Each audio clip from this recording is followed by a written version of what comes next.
On Christmas Eve, my son called from Savannah and asked, "Mum, has the home nurse Karen's husband hired been taking good care of you?" I nearly dropped my coffee mug. "Sweetheart, what nurse? I haven't seen a nurse since your father passed. I've been managing everything alone." And before he could respond, I heard my daughter's car pulling into the driveway. Before we continue, please subscribe to Her Diaries and let us know where you're listening from in the comments. Karen didn't knock. She never knocked anymore. Just walked in, her heels clicking across the floor I'd mopped that morning. Her husband Derek followed 2 steps behind, already scanning my living room with that look he always wore in my house. Part disgust, part calculation. "Mum, Merry Christmas." Karen hugged me. Strong arms, expensive perfume. My daughter had grown into a woman I barely recognized sometimes. Regional VP of a logistics company in Charlotte, North Carolina. Salary I couldn't even guess at. Corner office. Company car. The whole American dream package. Derek set a gift bag on the counter. Didn't hug me. Didn't wish me Christmas. Just pulled out his phone and started scrolling. "Lorraine, the kitchen faucet is still leaking." He said it like an accusation, like the house itself had personally offended him. "I know. Parts are on order from the hardware store. You've been saying that for months. Karen, maybe we should just sell this place and move your mother into a facility. Clearview Meadows has openings. Very clean. Very modern." I kept my voice even. "This house isn't for sale. I built the back deck with my own hands. Raised 2 kids here. Your wife took her first steps in that hallway." He shrugged. Already bored with me. Just a thought. I'd spent 2 days preparing Christmas dinner. Worked with what I had. A ham from the discount bin at Kroger, marked down because the sell-by date was tomorrow. Boxed scalloped potatoes. Green bean casserole with the canned mushroom soup. My husband Earl used to make everything from scratch. Homemade rolls. 3 kinds of pie. That cornbread stuffing his mother taught him. But Earl had been gone 4 years now, and I'd learned to make do. The dining table was set for 4. My son Patrick was supposed to drive up from Savannah, but his flight got cancelled that morning. Ice storm across Georgia. He'd called to say he was heartbroken, that he'd try to come in January.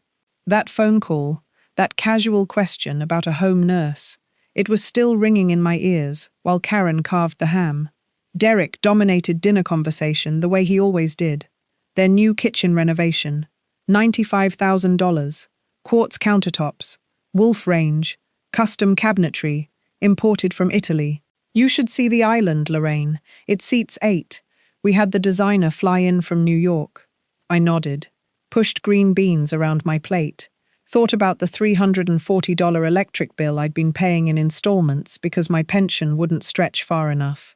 Karen ate quietly. She'd been quieter every visit. Thinner, too. The kind of thin that comes from stress, not exercise. Dark circles under her eyes that her expensive haircut couldn't hide. When Derek excused himself to take a phone call, his voice dropping to a whisper as he walked down the hallway, I saw my chance. "Karen, your brother called this morning." "Yeah? How's Patrick?" "He asked me about a home nurse." Karen set down her fork. "Right. The nurse I arranged through Derek. He set it up, found the agency, handles the payments. Is Janet doing okay? She's supposed to come 3 times a week." My chest tightened. Not the angina. Something worse. "Sweetheart, there is no nurse. There has never been a nurse. No one named Janet or anyone else has ever come to this house." Karen stared at me. Her jaw worked like she was chewing something that wouldn't break down. "That's not possible. I've been paying $6,500 every month for 2 years. Derek sends me the invoices. I've seen the receipts from the home care agency. Karen, I take my own blood pressure every morning with a $30 monitor from Walgreens. I drive myself to Dr. Patterson's office every 8 weeks. I pick up my own prescriptions. The only person who helps me is Mr. Okafor next door, and he does it for free because he's a good neighbor." The color left her face in stages, like watching a sunset in reverse. 2 years, she whispered. "That's over $150,000. 156,000, I said. 26 years as an army logistics officer. You learn to calculate fast. Derek's shoes clicked in the hallway. He appeared in the doorway, phone pressed against his chest, smile fixed in place. Sorry about that. The HOA board. Emergency vote on the new pool house design on Christmas Eve? Karen asked. Her voice had changed. Homeowners never rest, babe. He sat down, picked up his wine glass, and I watched him notice the shift in the room. His eyes flicked between us. Quick, assessing, the way a card player checks for tells. Everything okay? You two look serious. Tell me about Janet, Karen said. For 1 second, maybe less, something flashed behind Derek's eyes. Then it was gone, replaced by that practiced warmth he deployed like a weapon.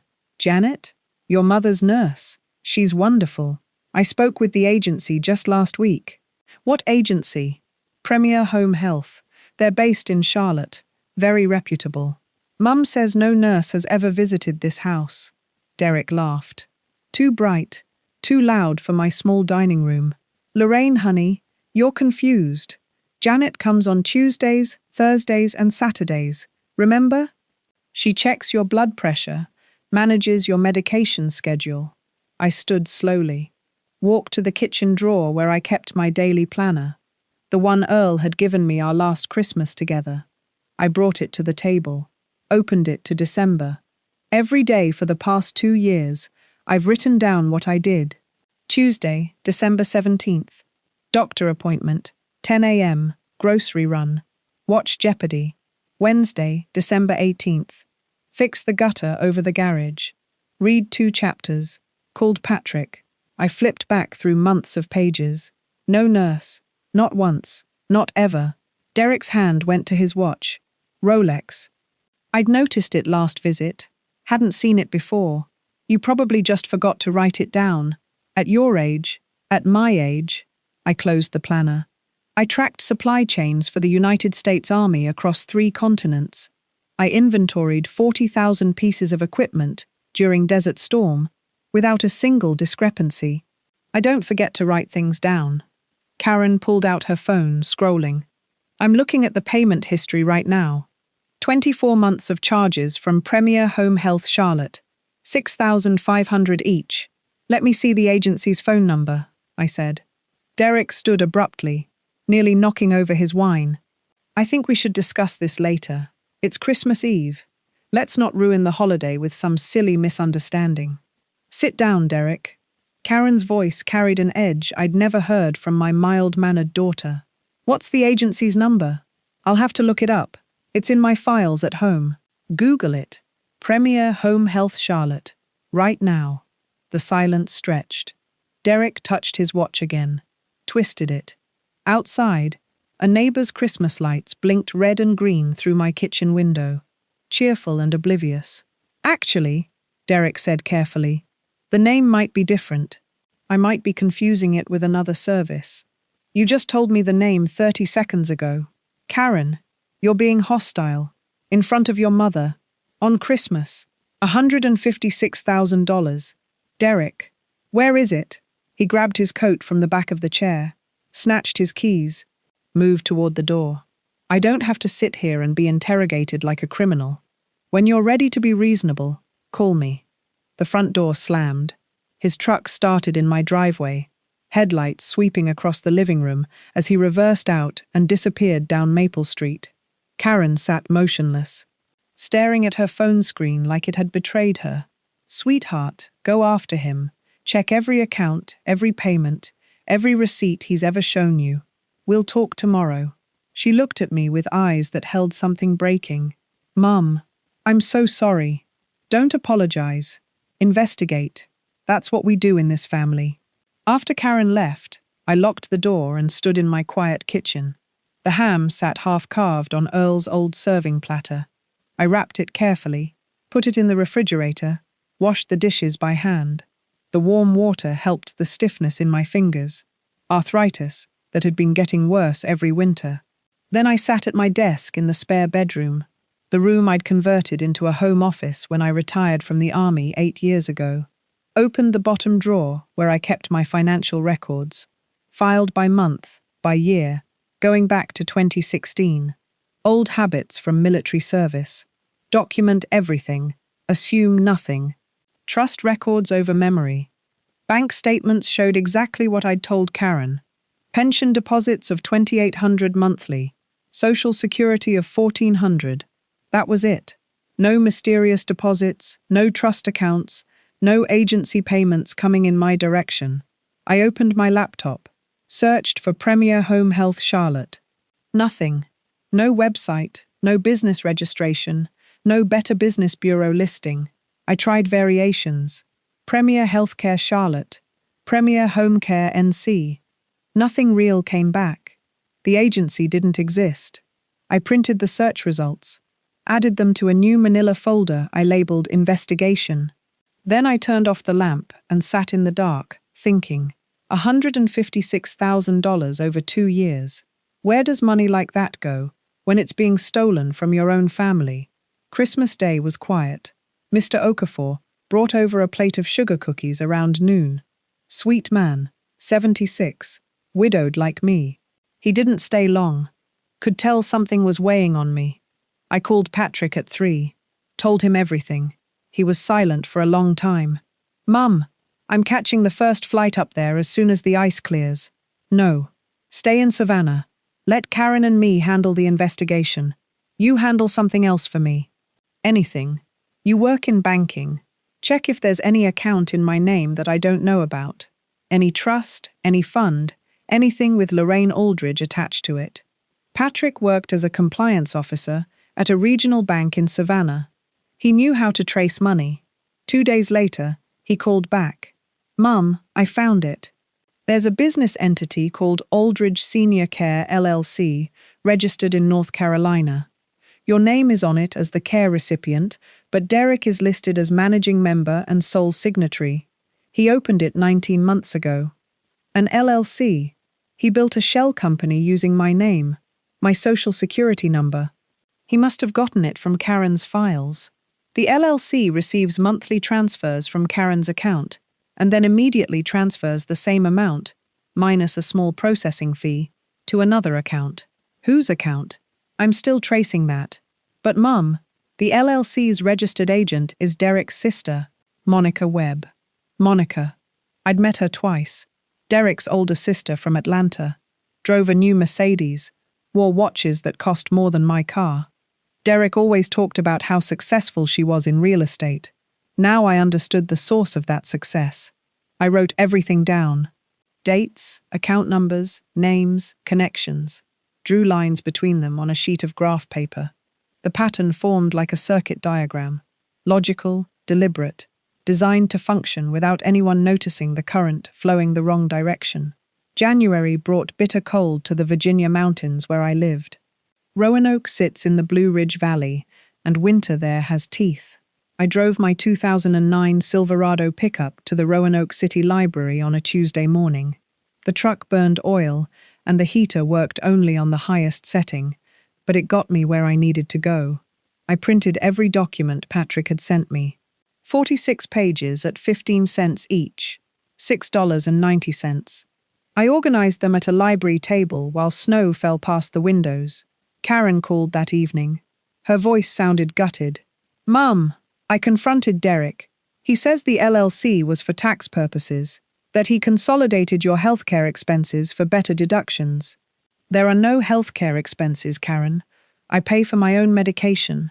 Dr. Patterson's office bills Medicare directly. I know that now. He also says Monica was just helping with paperwork. Monica is the registered agent of a company that funneled your money into his sister's pocket. Long silence. He changed the Wi-Fi password and locked me out of the home office. Says I'm being paranoid and emotional. Karen, listen to me. When I was in the army, we had a saying, secure the evidence before the enemy destroys it. Do you have access to a shared computer? A cloud account? Your family iCloud?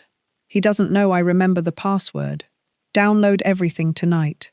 Bank statements, emails, receipts, photos of the house, photos of every expensive thing he's bought in the last 2 years. Save it somewhere he can't reach. She did it. 312 files downloaded to a secure folder overnight. She called me at 6 in the morning. Mum, I found purchase records in his email. A Breitling watch, $28,000.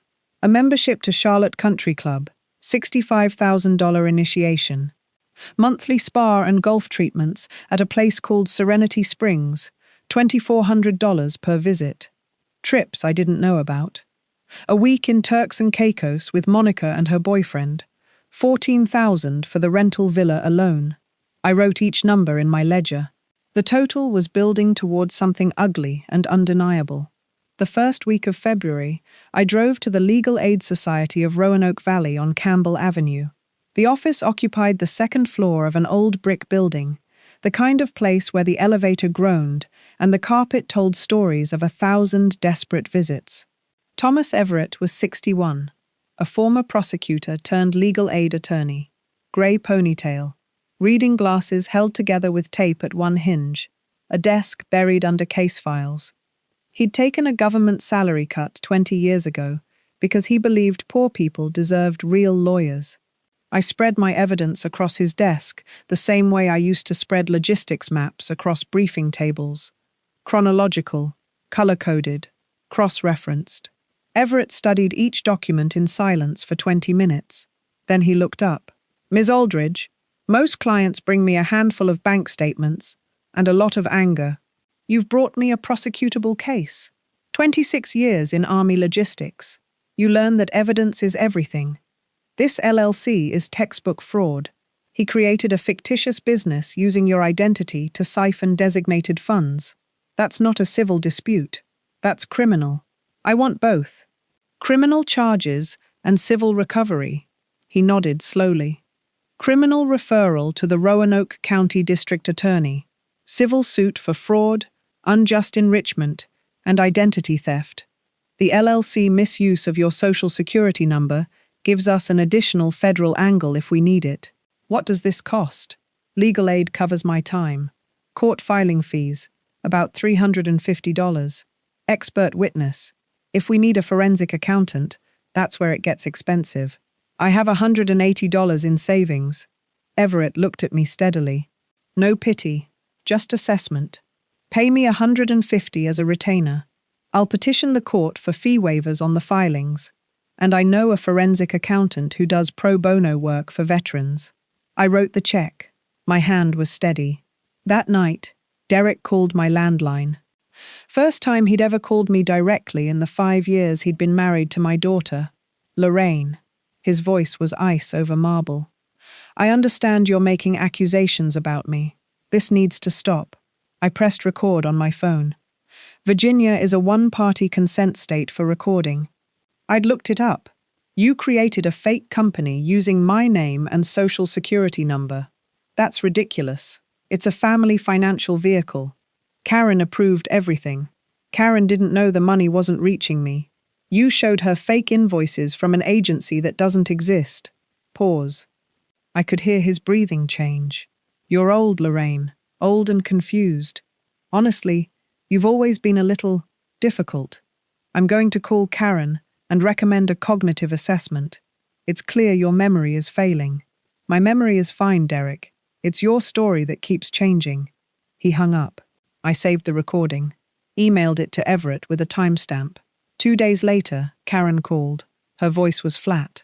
He filed for divorce. He wants the house, both cars, half my 401k, and full custody of the girls, my granddaughters. Lily, 7, and Mason, 4. He was using them as leverage. Same playbook the villain uses in every story like this. Target the children, because that's where a mother's heart lives unprotected. What are you going to do? I asked. Fight everything. Good. Hire the best family attorney in Charlotte. Not tomorrow, today. Patrick flew up from Savannah the following weekend. He sat at my kitchen table with his laptop and a legal pad, tracing money through accounts with the precision of someone who'd spent 15 years catching financial fraud for a living. Mum, the total is worse than we thought. Tell me. $156,000 went to the LLC, but that's not all. Derek also opened 3 credit cards in Karen's name without her knowledge. Combined balance, $87,000, mostly luxury retail. Neiman Marcus, Saks, a furniture store in Charlotte that sells Italian imports.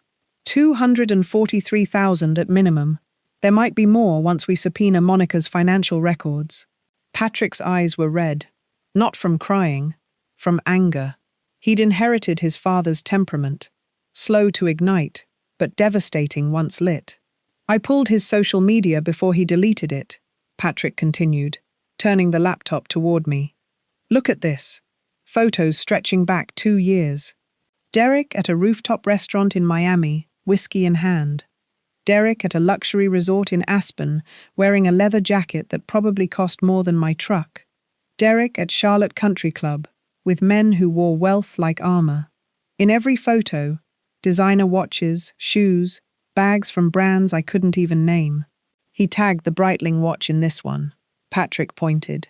Quote, "Blessed and grateful for everything life gives me." Life didn't give him anything. My daughter's paycheck and my stolen identity did. March brought depositions and discovery motions. Everett moved with methodical precision. He filed the civil complaint, listing fraud, identity theft, unjust enrichment, and conversion of designated funds. He also filed a criminal referral with the Roanoke County DA, who assigned it to an assistant prosecutor named Diana Reeves, young, sharp, hungry for exactly this kind of case. Derek retained an expensive Charlotte firm, 2 partners and a paralegal team. Their first move was predictable, a counterclaim alleging I suffered from age-related dementia and had fabricated evidence out of paranoid delusion. I walked into the VA hospital in Salem the next morning, asked for a comprehensive cognitive evaluation. Dr. Okonkwo, a neuropsychologist, spent 3 hours putting me through memory tests, reasoning puzzles, pattern recognition, executive function assessments.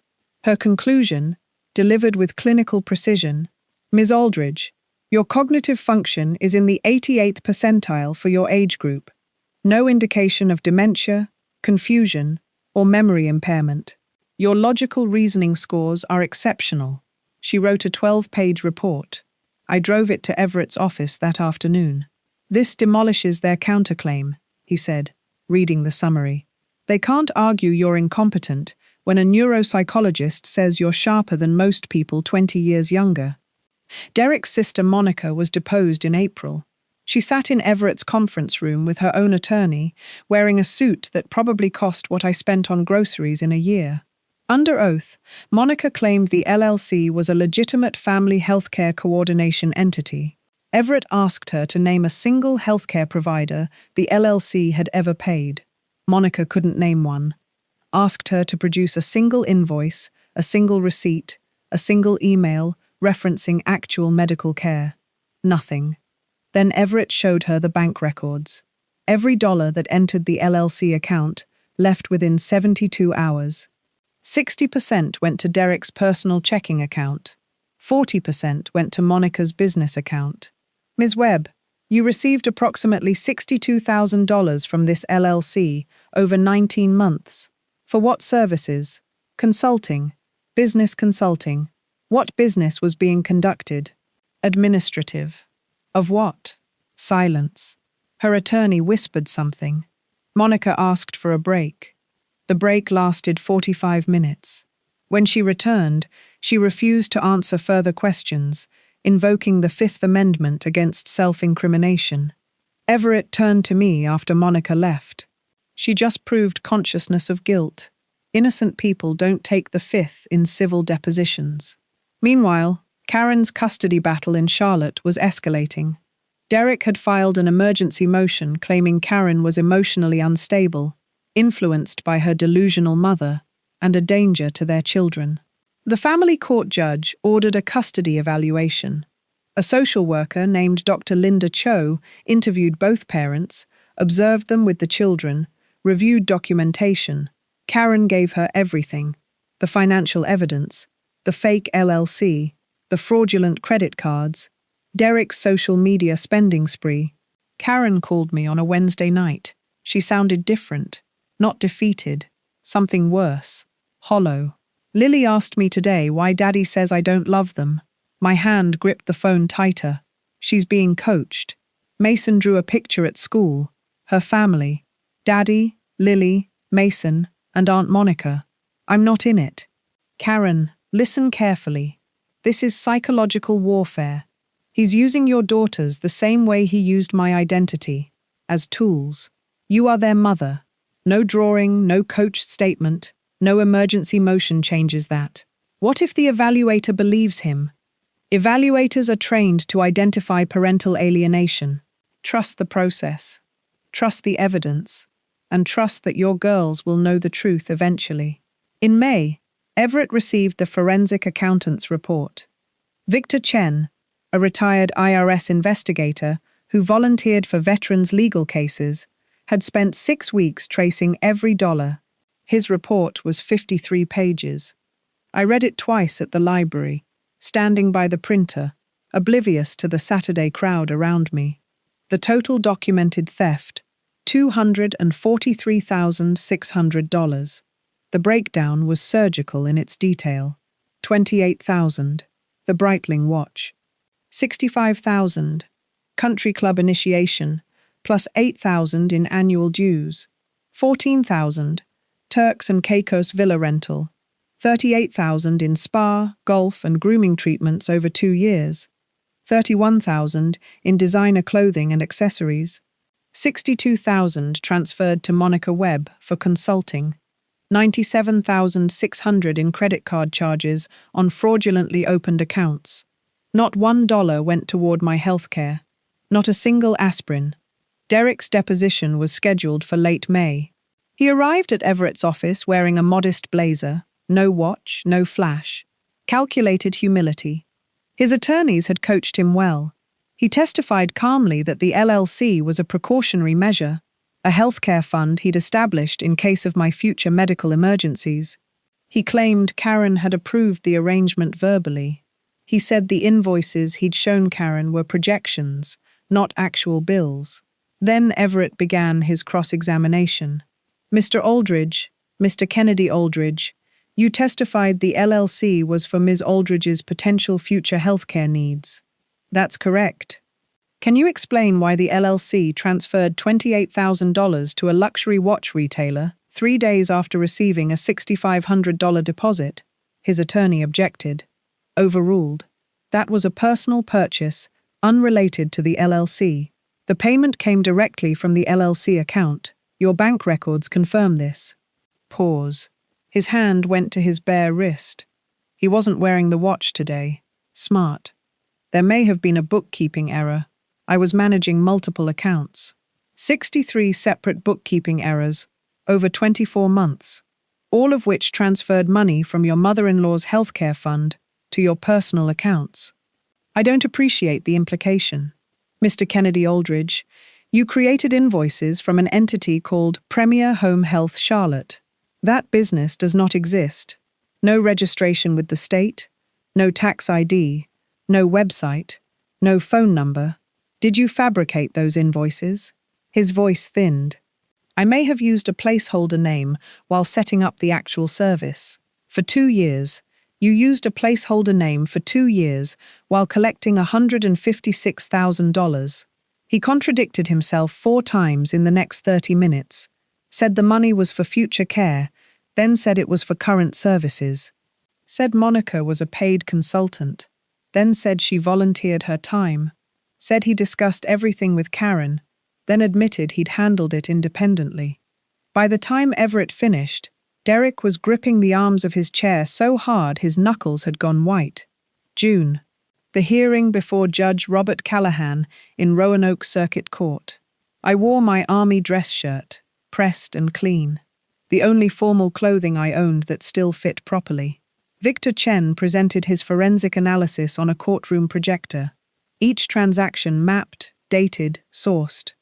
Every dollar traced from Karen's account to the fake LLC to Derek's personal spending.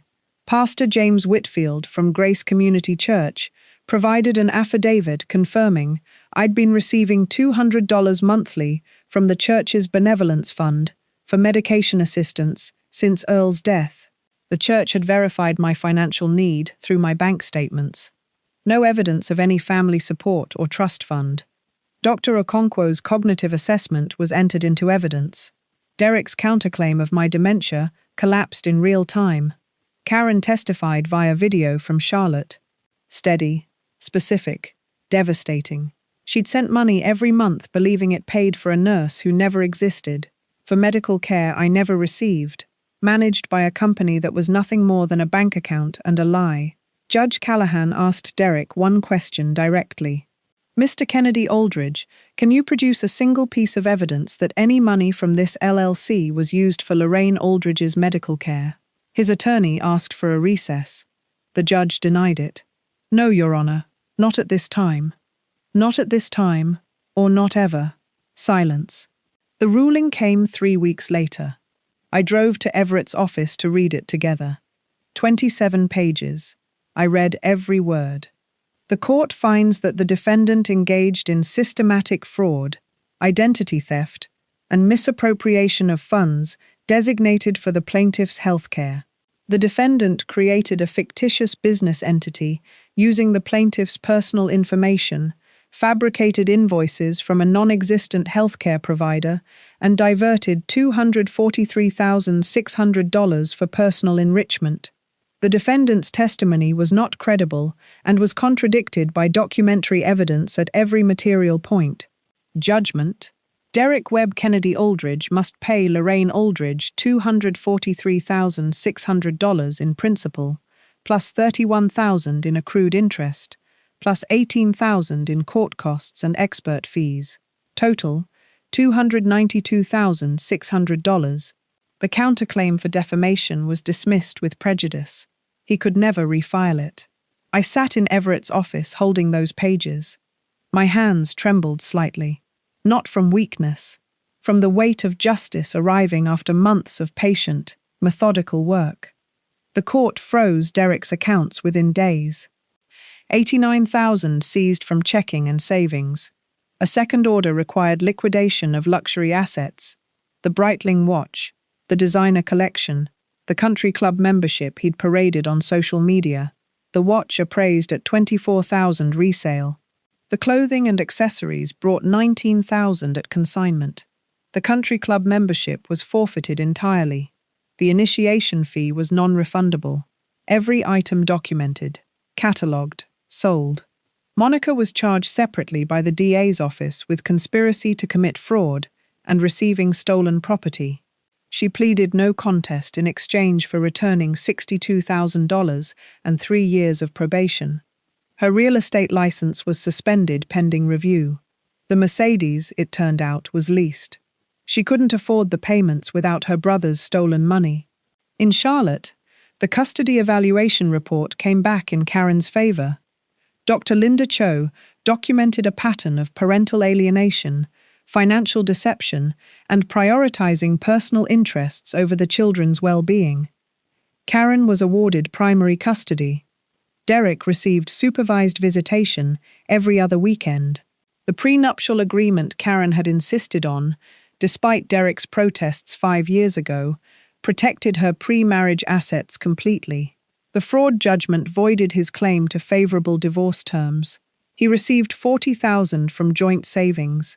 Karen kept the house, her retirement accounts, her company stock. Everything she'd earned through 17-hour days building a career, while her husband spent stolen money on golf outings and island vacations. The first recovery check arrived in July. $120,000. I held it at my kitchen table, turning it over in my hands. Earl's photo watched from the shelf above the stove. I could almost hear his practical voice. Don't just stare at it, Rain. Put it to work. I drove to Roanoke Federal Credit Union, waited in line behind a young woman depositing her first paycheck. A teenage boy opening a savings account with birthday money. Regular people. My people. The teller who'd processed my $2,800 pension deposits for 8 years looked at the check twice. Ms. Aldridge, I'll need the branch manager for this amount. Take your time. The manager verified the court seal, confirmed the signatures, processed the deposit. My balance, which had sat at $31.47 for the last 3 months of legal battle, jumped to $120,031.47. Congratulations, ma'am. It's not a windfall, I told her. It's accountability. First thing I did was pay off the electric bill. Then the water bill, 3 months behind. Then I drove to Dr. Patterson's office and paid my outstanding balance of $940 in full. His receptionist, Maria, who'd been letting me make $20 monthly payments without ever charging late fees, actually hugged me. The second check came in August, $97,000. The third and final payment arrived in September after the last of Derek's assets sold at auction, $38,000. Total recovered, $255,000. Everett's contingency fee was $76,500. My net, $178,500. Not the full $292,600 judgment, but Derek's remaining balance would follow him as a legal debt, with interest accruing annually. It would shadow his credit report, his employment background checks, his entire financial future, a permanent record of what he'd done. Karen brought the girls to Roanoke in late July. First visit since everything happened. I was on the porch when they pulled up. New rental car, nothing fancy. Lily burst out first. Running across the lawn, I'd finally had time to mow properly. "Grandma! Grandma! Look what I made at camp!" She held up a lopsided clay bowl, painted blue and gold. Army colors. Karen must have told her. Mason followed more slowly. Shy at 4, still sorting out the confusing months of her parents' separation. But when I knelt down and opened my arms, she came, buried her face against my shoulder, and held on. We spent 3 days together. Saturday at the Virginia Museum of Transportation, where Lily was fascinated by the old steam locomotives, and Mason fell asleep in Karen's arms beside a retired caboose. Sunday morning, I taught them to identify birds from the back deck, showed them how to hold the binoculars steady, how to stay quiet so the cardinals wouldn't scatter. "That red one's a boy bird," Lily announced confidently. "Male," I corrected gently. "And the brown one beside him, his wife, his mate. They stay together their whole lives." Karen watched from the kitchen doorway, coffee in hand. I caught her eye. She smiled. The first genuine smile I'd seen from my daughter in over a year. Monday evening, after the girls were asleep in the spare bedroom, Earl's old workshop room that I'd converted with bunk beds and a nightlight shaped like a rocket ship, Karen and I sat on the porch in the cooling darkness. "Mum, what are you going to do with the money?" "Already decided. The net recovery goes into an education trust for Lily and Mason. Every dollar." "Mum, no. Keep it. You need it. Your truck is falling apart. The roof needs work. You've been eating discount groceries for 4 years. I spent 26 years in the army, making sure supplies reached the people who needed them. Logistics. That's what I do. This money was supposed to help the next generation. It still will. Dad would say you're being stubborn. Your father would say I'm being exactly who he married." Everett connected me with an estate planning attorney, Sandra Liu, who specialized in veterans affairs. We spent 2 sessions creating an irrevocable trust. The house, the education fund, everything structured so that Derek, his creditors, and anyone else could never touch what belonged to my family. "Ms. Aldridge," Sandra said, reviewing the final documents, "this trust is legally ironclad. Your granddaughter's education is protected regardless of what happens in the divorce proceedings or any future claims." I signed with the same precision I'd once used signing supply requisitions for units deploying overseas. Every signature a promise, every document a line of defense. Through Karen, I learned about Derek's new circumstances. He'd moved to a studio apartment in East Charlotte, $1,100 a month, working as a sales associate at an office supply company, $34,000 annually. The social media accounts were deleted. The country club friends who'd admired his designer lifestyle had evaporated. Fraud convictions and civil judgments have a way of clarifying who your real friends are. Monica had moved back to Atlanta. Her real estate license remained suspended.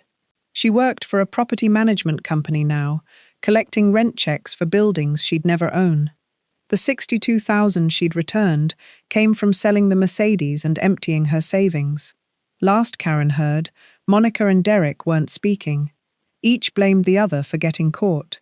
September brought the Blue Ridge autumn, the mountains turning amber and crimson, the air sharpening with the first edge of winter. I sat on my porch, the same porch where Karen had brought the news that started everything, watching the season change. The porch had new boards where the old ones had rotted. I'd done the work myself over 3 August weekends, measuring and cutting and fitting each plank with the satisfaction of hands doing useful work. The truck had new tires. The roof had been patched, not replaced entirely, that could wait for spring, but patched well enough to handle winter. On the wicker table beside my chair sat Earl's photograph, our wedding day, 1981. He wore his father's tie and a smile that could light up a whole room. Beside the photo lay a letter from Lily, written in careful second-grade handwriting. Dear Grandma, thank you for teaching me about birds. My favorite is the cardinal because they stay together forever. I love you, Lily. The Education Trust, invested conservatively, would grow to approximately $400,000 by the time Lily started college. Enough for both girls to attend any university they chose, with money left over for their futures. The judge's words from the ruling echoed quietly in my mind. Systematic fraud, not credible, contradicted at every material point. But those words mattered less now than the ones in Lily's letter. I'd spent 26 years making sure the right supplies reached the right people, in the right place, at the right time. Logistics. The art of making systems work honestly. Derek had built a system designed to steal. I dismantled it the same way I'd spent my career building things. Brick by methodical brick, document by document, truth by patient truth. The evening air cooled around me. Mr. Okafor waved from his porch across the street. A school bus rumbled past, empty now, heading back to the depot. Ordinary sounds of an ordinary life. The kind of life I'd fought to protect and reclaim. Earl would have loved Lily's letter, would have framed it and hung it in the kitchen beside Mason's finger paintings and Karen's old report cards.